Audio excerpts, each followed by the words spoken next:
Think India की ओर से आप सभी के साथ संवाद करते समय मुझे बहुत हर्ष हो रहा है। Thanks to Ganesh Turerao for giving me this opportunity to talk with you on Facebook Live on the topic takeaways from COVID-19 phase. It's a very important and relevant topic today. Just to prepare about this topic, I just searched what is the exact meaning of takeaway. It says, it is a key fact, point or idea to be remembered, typically one which is emerging from a discussion or a meeting. So takeaway is a point which emerged from the discussion. So it's not a monologue, it's a dialogue. I will be speaking in English and Hindi to address large number of audience. सबसे पहले, today my thoughts are with all those who are battling with this deadly virus as a patient, with the families of all 47,256 victims around the world, and also with the doctors, paramedics, nurses, ward boys, sweepers, hospital staffs, government staff, police, officials on airport, who are risking their lives to win over COVID-19. I salute them. आज मैं सोचता हूं कि भारत की आज की स्थिति क्या है। 21 दिन के लॉकडाउन में हम सब है। ये शब्द भी हमने कभी सुना नहीं था, लेकिन आज हम 21 दिन के लॉकडाउन में हैं। लगभग 138 करोड़ की भारत की आबादी और 33 करोड़ वर्ग किलोमीटर का क्षेत्र आज लॉकडाउन में है। मैं तो ये मान रहा हूं कि it must be a largest scale lockdown in the world. I am talking about scale, not on the action severity. It is not a draconian lockdown, it is a lockdown with respect to scale. Stay at home, social distancing, wash your hands with soap, sneeze in the cuff, sanitization, such many words we are talking. ऐसे कई शब्द हम बात कर रहे हैं. No one is allowed to go out from the home for 21 days from 24th March 2020 midnight 12. All businesses, schools, colleges, private and public offices closed except necessary services. Stay at home is the buzzword today. Bharat की बस सेवाएं, railway सेवाएं, यहां तक कि मुंबई की न रुकने वाली लोकल ट्रेन्स बंद है, अंतर्गत आवागमन बंद है. All types of transport is closed. अपने अपने घरों में घरेलू काम करने वाले सभी नौकर छुट्टी पर है. उनको छुट्टी दे दी गई है, वे काम करने के लिए नहीं आ सकते. सर्वेंट्स, ड्राइवर्स, होममेड्स, जिनको हम काम वाली, हमारे घर में काम करने वाली, झाड़ू पोछा करने वाली महिला जिसको कहते हैं, ये सब छुट्टी पे है. It's a complete curfew, war like situation. तो भारत की स्थिति आज ये है. इट इज बिकॉज कोविड-19. इससे कुछ ऑब्जर्वेशंस, कुछ लेसन्स मैंने सीख लिए हैं. मुझे पहली बार इस प्रकार से एक लगा कि भारत की health care system is the biggest issue which I have never thought of. India spends only 3.89% of its GDP on healthcare services in 2015. But if I go back In 1990, it was only 0.9% of the GDP. 2010, it was only 1.2% of GDP, whereas world average is 10%, and Italy is slightly less than world average, 9%. Bharat में मात्र 7 doctors है प्रति 10,000 व्यक्तियों के पीछे, जबकि Italy में 40 doctors है। भारत में प्रति 1000 व्यक्ति मात्र 0.7 हॉस्पिटल बेड्स है, जो इटली में 3.4 है, यूनाइटेड स्टेट्स ऑफ अमेरिका में 2.9 है। वर्ल्ड हेल्थ ऑर्गेनाइजेशन के आंकड़ों को अगर माने तो भारत मात्र $75 प्रति व्यक्ति हेल्थ सर्विस पर खर्च कर रहा है, और उसमें भी 70% are taking health care services in private hospitals, only 30% are giving services through public hospitals at cheaper cost. तो ये बहुत ही दर्दनाक विषय मुझे महसूस हुआ कि we have to think about our health system. दूसरी बात, हम बात कर रहे हैं कि इसको कोविड के आक्रमण को रोकने के लिए और उसकी गति कम करने के लिए सोशल डिस्टेंसिंग चाहिए, फिजिकल आइसोलेशन चाहिए। भारत के प्रधानमंत्री ने भी यह आह्वान किया है, दुनिया के लोग ये आह्वान कर रहे हैं। लेकिन is social distancing possible for each and every Indian? आज भारत का पॉपुलेशन डेंसिटी 455 पीपल प्रति स्क्वायर किलोमीटर है।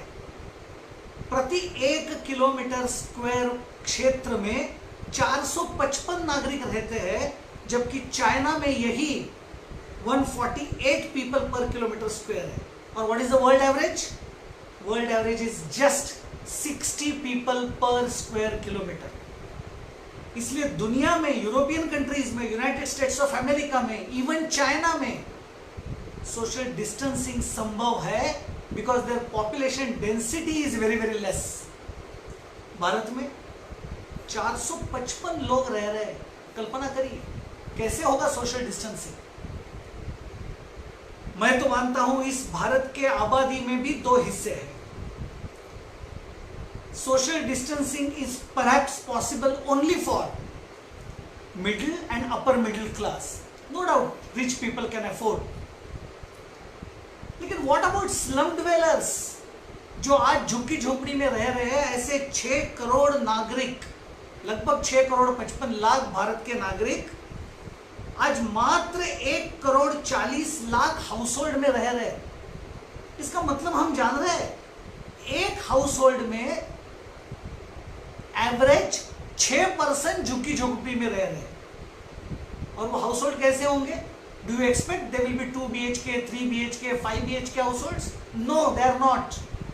6 लोग ऐसे रह रहे हैं। Social distancing is not possible for them. आज देश के 17.4% of the total urban population lives in slums, और भारत के 2613 टाउन्स ऐसे हैं जिन्होंने कहा है कि हमारे शहर में स्लम्स है। तो केवल उन शहरों की आबादी लेंगे तो 25% पीपल कम इन स्लम्स। कॉमन टॉयलेट्स यूज करते हैं, कॉमन बाथरूम यूज करते हैं। ये 25% जनता सोशल डिस्टेंसिंग का निर्वहन कैसी करेगी? This is a learning lesson for us which I have never thought of. गत कुछ 4-5 दिनों में और एक न्यूज हमने पढ़ी होगी। दिल्ली से काफी बड़ी संख्या में माइग्रेंट वर्कर्स, माइग्रेंट लेबरर्स अपने अपनी गांव की ओर अपने बच्चों को, महिलाओं को लेकर, अपना सामान लेकर, कंधे पे बच्चों को बिठाकर पैदल 300, 200, 500 किलोमीटर डिस्टेंस चलने के लिए मजबूर हो रहे थे। क्या आपको उस दृश्यों को देखकर मन में दर्द नहीं हुआ, पीड़ा नहीं हुई? आज दुर्भाग्य से भारत में ये माइग्रेंट वर्कफोर्स 12 करोड़ है। 12 करोड़ मजदूर अन्य अन्य क्षेत्र से शहरों में आते हैं। कंस्ट्रक्शन वर्कर्स 4 करोड़ है, एग्रीकल्चरल वर्कर्स 3 करोड़ है, घरेलू कामगार 2 करोड़ है, ईंट भट्टी 1 करोड़ है, वस्त्रोद्योग में काम करने वाले 1.5 करोड़ है, रिक्शा पुलर्स है, रेडी वाले हैं, टपरी वाले हैं। उत्तर प्रदेश और बिहार से ये माइग्रेंट वर्कर्स सबसे बड़ी संख्या में आते हैं और दुर्भाग्य से गत कुछ दिनों में उड़ीसा, मध्य प्रदेश, राजस्थान और कुछ हद तक नॉर्थ ईस्टर्न स्टेट्स के भी माइग्रेंट वर्कर्स इसमें जुड़ गए। कहाँ आते हैं ये आते हैं दिल्ली में, ये आते हैं पंजाब में, ये आते हैं गुजरात में, महाराष्ट्र में, कर्नाटक में, केरल में। These are the receiving states. जो माइग्रेंट वर्कर्स टीवी पर ये कह रहे थे कि कोरोना से मरना दूर, शायद हम पहले मर जाएंगे हंगर के कारण, भूख के कारण, क्योंकि ना हमारे पास कोई व्यवस्था है, ना सरकार कुछ व्यवस्था कर रही है, ना राज्य सरकारें कुछ रही है। हम अपना काम का स्थान छोड़कर अपने होम टाउन में जाने के लिए विवश है। शायद मैंने माइग्रेंट वर्कर्स की समस्या को इतना गंभीरता से कभी सोचा नहीं था। और एक प्रश्न इस लॉकडाउन के समय में आ गया। व्हाट्सएप यूनिवर्सिटी में तो बहुत सारा चल रहा है। What is the root cause of this pandemic? Wuhan is a starting point. ऐसा भी सुनने में आया कि मनुष्य, होमोसेपियंस और other animals, they should stay at a respectable distance from each other. That respectable distance was broken. और चीन के लोग ये बड़े गर्व के साथ, उद्दामता के साथ कहते हैं कि मनुष्य छोड़कर चलने वाली सभी चीजों को हम खाते हैं। मजाक के लिए तो ठीक है, लेकिन क्या ये एनिमल किंगडम पर एक आक्रमण नहीं है चाइनीज नागरिकों द्वारा? क्या यह गर्व की बात है? ये कोरोना वायरस बैट ओरिजिनेटेड है, ऐसा भी सुनने को आया। यह भी सुनने को आया कि चाइना के सरकार ने they tried to hide the initial information about the corona virus.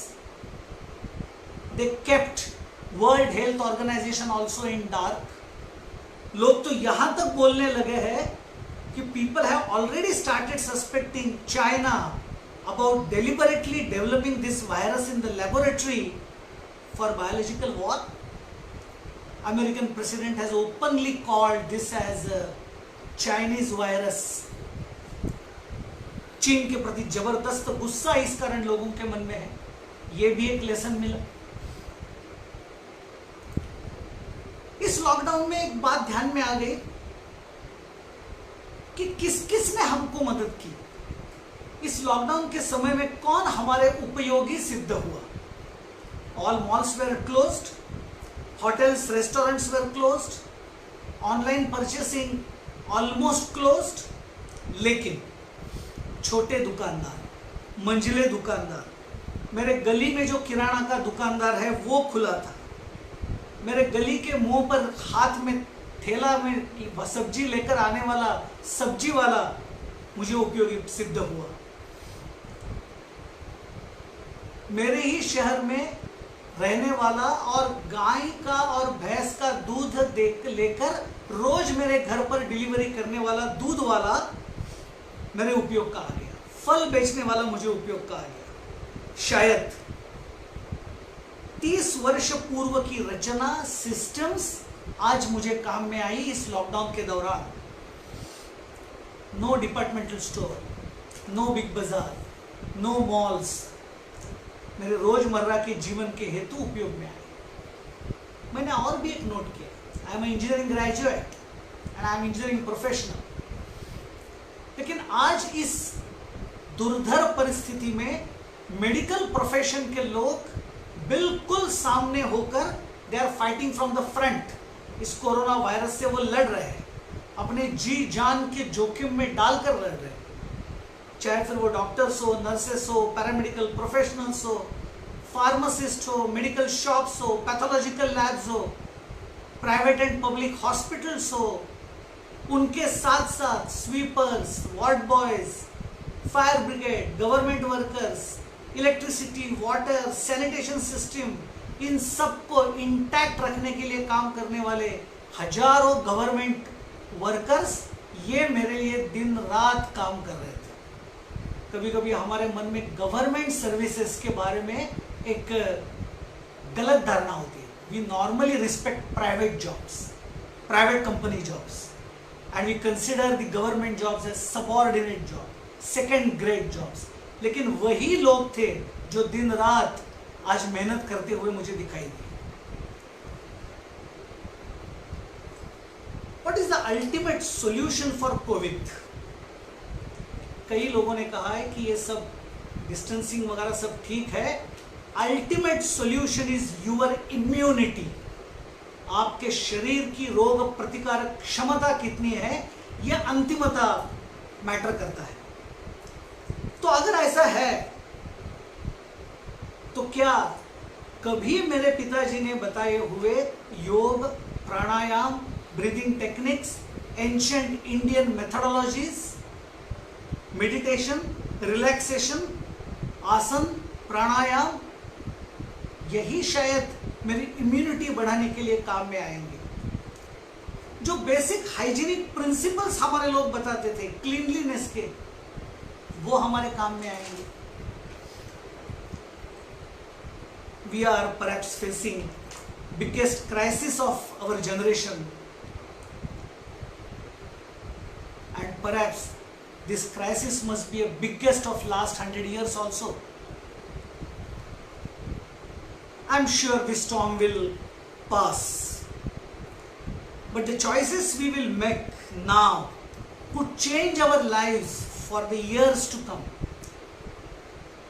20 मार्च को युवाल हरारी ने अपने एक लेख में लिखा कि जनता और सरकारें आज जो निर्णय लेंगे वे कल की दुनिया को आकार देंगे। They will shape not only healthy systems of healthcare, but they will shape education, economy, politics, systemic changes, culture, and will touch all the facets of the human life. तो इस लर्निंग के बाद मेरे मन में विषय आता है कि then what are the takeaways from COVID?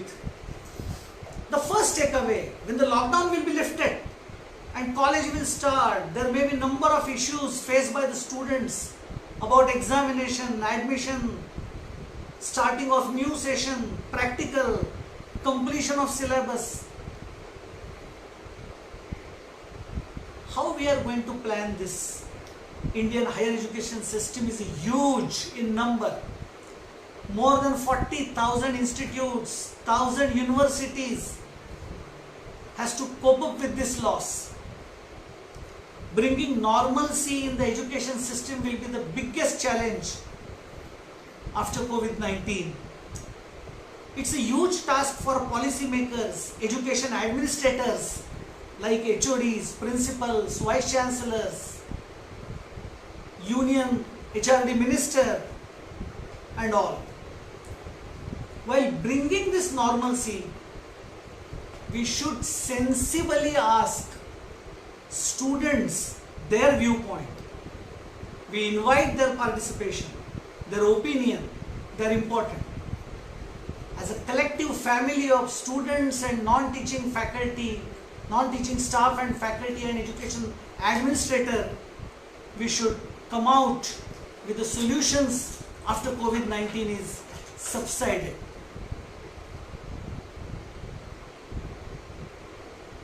दूसरा टेकअवे मेरा है, can online education is possible without colleges, without university buildings, without faculty, without classroom teaching? Answer is yes and no also. It has got its plus and minuses. We must promote online courses, prepare videos, collaborative teaching learning will occupy dominant space in the future. anytime, anywhere, with the own space, tailored methodology of learning should be available to the students. Flip classroom and whatnot, new concepts we have to adapt and go for that. What is the third takeaway? What after lockdown is lifted? We should not get relaxed at all. Be careful. नहीं तो lockdown हट गया, इस आनंद के अतिरेक से हम स्वैराचार ना करें. Drivers will come back. All our help maidens, laborers will come back. They all will resume. We will start intermingling with our colleagues, our students. We will start traveling in trains, in crowded places, in market. Social distancing will not be observed, then there is a risk that COVID-19 will emerge again. So we have to be very careful when the lockdown will be lifted and we will start going towards the normalcy. From the lessons we have already understood that Indian healthcare system is the weakest link. इसके बारे में हमको कुछ करना पड़ेगा. हम ज़्यादा test नहीं कर पाए. आज की तिथि में मात्र 47,951 COVID test we have done and already positive cases are 2,000 plus. Whereas the South Korea has shown tremendous testings, 3 lakhs. Without lockdown, they have managed to contain the COVID-19 effect. We must improve our healthcare system. Public spending, beds. We must put pressure on state and central government to give top priority to this section. Social distancing से जो बात मुझे ध्यान में आई वो थी population. मैं बचपन से ये सुनता आया हूं कि population of India is a problem. जो भी प्रगति हम करते हैं बढ़ता पॉपुलेशन उसको खा जाता है. And again our average never increases. इसलिए उस पॉपुलेशन के बारे में हमको कुछ करना पड़ेगा. 1947 में जब हमें आजादी मिली तब हम 40 करोड़ थे. आज हम 138 करोड़ बन गए. I agree that it can be an asset, but there is an upper limit also. We have to think about this population as a problem. To be very precise, population density is a problem. Population density बढ़ती है तो उससे और कई समस्या उत्पन्न होती है. Heavy urbanization, faceless growth, inhuman approach, very low standard of life in urban cities, pollution, exploitation of the nature, quality of life degradation, waste handling issues, all are because of the high population density. क्या करें? इसके ऊपर हमको आने वाले समय में काम करना पड़ेगा. Another important takeaway is, can we develop the situation of slum dwellers and migrant workforce? Are we sensible enough to pay attention to the slum dwellers and migrant workforce who are working for us? जब मैं slum dweller की बात कहता हूँ, I found the meaning of slum in the dictionary. It categorically says it's an informal settlement within cities that have inadequate housing and miserable living conditions. 25% of the population of urban cities, we have kept them in miserable living condition. Are we sensible to them? If our flyovers are the icons of our development, our flyover should not bypass the slums. That is a prerequisite.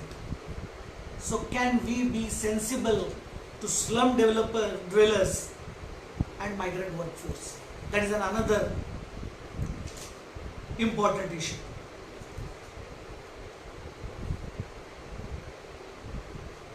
और एक takeaway मेरे मन में आया. जिनके कारण हम इस लॉकडाउन में सरवाइव कर सके, क्या उनके प्रति हमारी जिम्मेवारी नहीं है? सब नॉर्मल होने के बाद, मॉल्स, बिग बाजार सब खुलने के बाद, can we decide that 30% of our daily purchasing I will purchase it from the small shop owners, जिसने मुझे लॉकडाउन में काम किया था, मदद की थी? Can I have a non branded dress material at least 1 pair per year? Can I pay respect to public service and know the importance of public service? So ये भी एक बड़ी महत्व की बात है। और भी आगे कई प्रकार उभरते जाएंगे ऐसा मैं मान रहा हूं। There will be perhaps a battle against global or local. This pandemic issue is because of the extraordinarily rampant globalization. Perhaps we have lost the balance between global and local. Importance will be for local and indigenous techniques, indigenous food, indigenous clothing, indigenous wisdom, systems. Overcrowded in big cities, migration from district headquarter to state headquarter, national headquarter. Can it be reversed? जैसे मेरे मन में ये lockdown में विषय आ गया कि I will not stay in Mumbai after my retirement. I will go to a small tehsil centre where there will be a piece of mind, clean air, clean water, pollution free atmosphere. Perhaps some urban facilities will be less, but I will prefer that. That may be the ever increasing trend.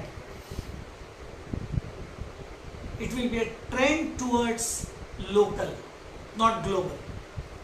I remember Dr. APJ Abdul Kalam, he has rightly said that we should provide urban facilities in rural areas. He has given the concept of Pura in his Mission 2020. 80% local and 20% global will perhaps be the right proportion. Centralization, over-centralization versus decentralization. Not advanced technology, but appropriate technology will be the need of an hour. Not mass production, but production by masses. Medium and small scale manufacturing economy, MSME will be important. कुटीरोद्योग महत्व के होंगे. Production और consumption का अंतर कम करना ये important होगा. Small is beautiful shoemaker की किताब इस समय, इस लॉकडाउन में मुझे याद आ गई. And the last point at which I would like to emphasis as a take away of this COVID-19 is citizen empowerment. Citizens should behave not by force, not by punishment, not because Big Brother is watching fear, but because of their understanding. It is good for all. It is truthful for all. Citizens should be convinced about what we are doing. Not for my greed. It is for everybody's benefit. Every living and non-living has its rightful place in this world and a role to play. I cannot just plug out a small plant because it has got its own importance. I have not given right to plug out that plant. Coexistence will be important. So not competition, but coexistence, cooperation will be important. Science, public authority, global attitude and spirituality will be the model of tomorrow. इसलिए मुझे लगता है कि आने वाले दिनों में empowerment of citizens will be very important. अंत में I would like to say one last line. We should go back to the basics of eternal Indian philosophy and knowledge systems. World has understood that Namaste is a very important. What is Namaste? Both palms together, left lobe of the brain and right lobe of the brain coming together, thumbs against the chest and head is lowered down. That is the posture of Namaste. It is a saying that divinity in me is saluting divinity in you. That is the Namaste. आज प्रभु रामचंद्र जी के जन्मदिन के अवसर पर हम सभी इस विश्व के मानव वसुधैव कुटुंबकम की भावना को रखते हुए, एक दूसरे पर अटूट विश्वास रखते हुए हमारा व्यक्तिगत, सामूहिक, राष्ट्रीय और वैश्विक जीवन अगर हम जिएंगे तो आने वाले दिनों में ऐसी सभी समस्याओं को एकता के साथ लड़ने की क्षमता हम रख पाएंगे। नमस्ते।